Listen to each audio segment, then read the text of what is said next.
Good afternoon, and welcome to Briggs Weekly. I'm your host, Nate Kaufman. On today's show, we explore CO2 emissions relating to ocean acidification. First, we go to our reporter in the field, Karam Gagi. Well, thank you, Nate. To start out this week's segment, let's take a quick look at ocean acidification. Since the beginning of the Industrial Revolution in the 1750s, an alarming increase in the CO2 level was noticed by scientists. Since then, CO2 levels are about 25% higher than any point in the last 420,000 years, and most of this increase happened in the last 50 years, which is considered to be the most toxic time in Earth history. Now that should tell us something about our lifestyles.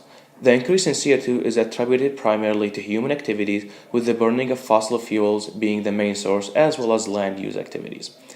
Through the study of glaciers and the levels of CO2 they hold at certain times in history, scientists discovered that an increase in CO2 level is always followed by an increase in the temperature. This increase has many effects on the biogeochemical cycles of the Earth, and its effects on the chemistry of the ocean and the marine life is becoming more apparent day after day. Now that we know what we're dealing with, we can explore more of this topic. Back to you, Nate. Thanks, Karam. Now next, we go to Lexi with the science behind ocean acidification. Thanks, Nate. And now, to understand why CO2 emissions are such a problem, we go into the science behind it. The science behind CO2 emissions and their effects on marine wildlife are very intricate. CO2 is brought into the ocean's top layer, the euphotic zone, via processes such as photosynthesis, respiration, and so on. This layer is between 0 and 200 meters deep. Carbon dioxide is then drawn down to the deep layers of the ocean. From there, it can either travel and accumulate into sediments through benthic processes, or move across the deep ocean layer and back into the euphotic zone and eventually back into the atmosphere. If it undergoes benthic processes, it's transported back into the deep ocean through respiration and decomposition, and, eventually, back through the euphotic zone into the atmosphere. The ocean has a particular cycle, as recently described. When carbon dioxide is introduced into this system, it slows the circulation of everything else. When the circulation is slowed, the ocean temperatures warm up and the levels of oxygen available to the marine life decrease significantly. Carbon dioxide will continually be dissolved into the oceans. However, it has a capacity, and when the capacity is reached, the ocean begins to reject the CO2, sending it back into the atmospheric system, increasing the CO2 levels in the atmosphere. Marine life has never before been so affected by carbon dioxide emissions, and the organisms living in the euphotic zone are impacted the greatest. And that explains the science behind it. Back to you, Nate.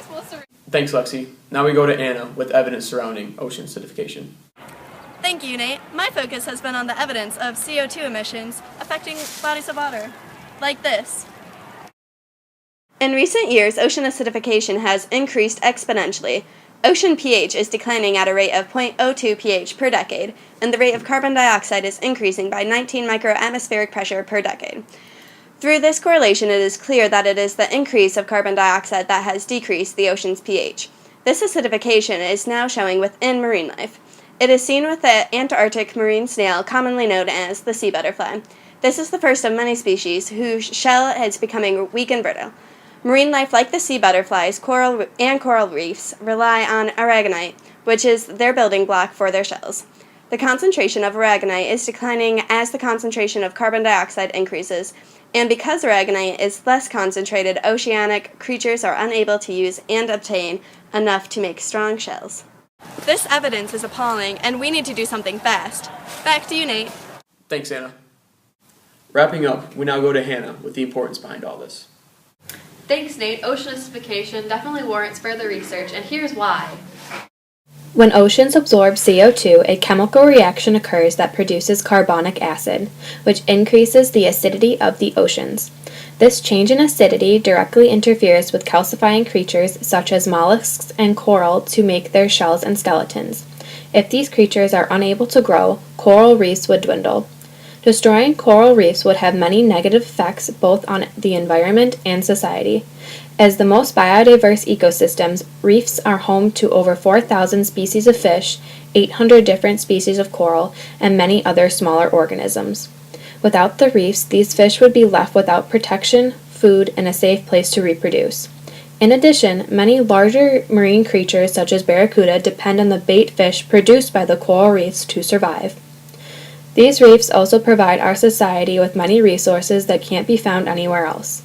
This immense amount of biodiversity is currently being used to find new medicines to treat a variety of viruses, arthritis, cancer, and other diseases. Along with the scientific benefits, coral reefs and the fish they house are responsible for an annual $100 million income in the fishing industry and generate billions of dollars in the tourism industry. The reefs in the Florida Keys alone brings in $7.6 billion a year. In summary, increasing the CO2 levels causes a ripple effect within the marine ecosystems. By increasing the acidity, many smaller organisms like coral and phytoplankton cannot grow properly, thus diminishing the amount of food available for species higher up on the food chain. This affects us by altering our fishing industry and tourism industry, which many people rely on for food, jobs, and income.